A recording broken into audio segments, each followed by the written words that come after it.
కృష్ణా జిల్లా గన్నవరంలో విమానాశ్రయానికి భూములు ఇచ్చిన బాధితులు సమావేశమయ్యారు. ఈ మీటింగుకు మాజీ మంత్రి వడ్డే శోభాధీశ్వరరావు హాజరయ్యారు. ల్యాండ్ పూలింగ్ కింద ఫ్లాట్లు కేటాయిస్తామని చెప్పిన అధికారులు తమను పట్టించుకోవడం లేదని బాధితులు ఆవేదన వ్యక్తం చేశారు.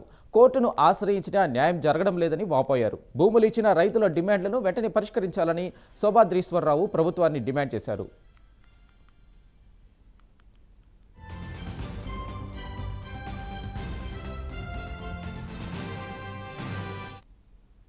కోల్పోయిన వాళ్ళు, అలాగే ల్యాండ్ పూలింగ్కి ఇచ్చిన వాళ్ళు ఆర్ఎండ్ఆర్ ఇవన్నీ గన్నవరానికే పరిమితం కాదు, రాష్ట్రం మొత్తం మీద ఈ రోజున అతి పెద్ద కులం.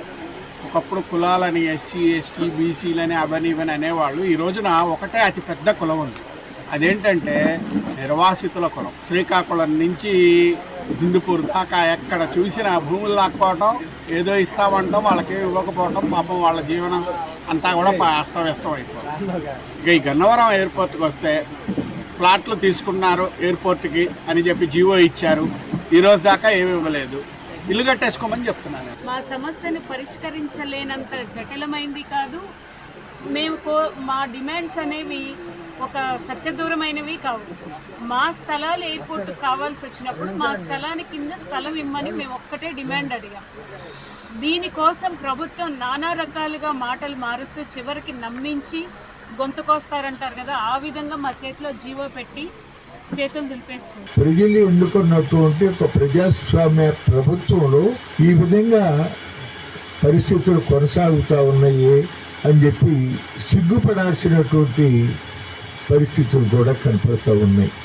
అక్కడికి వేదవతి నిరుత్సాహపడకుండా పోరాడుతూ వస్తూ ఉంది.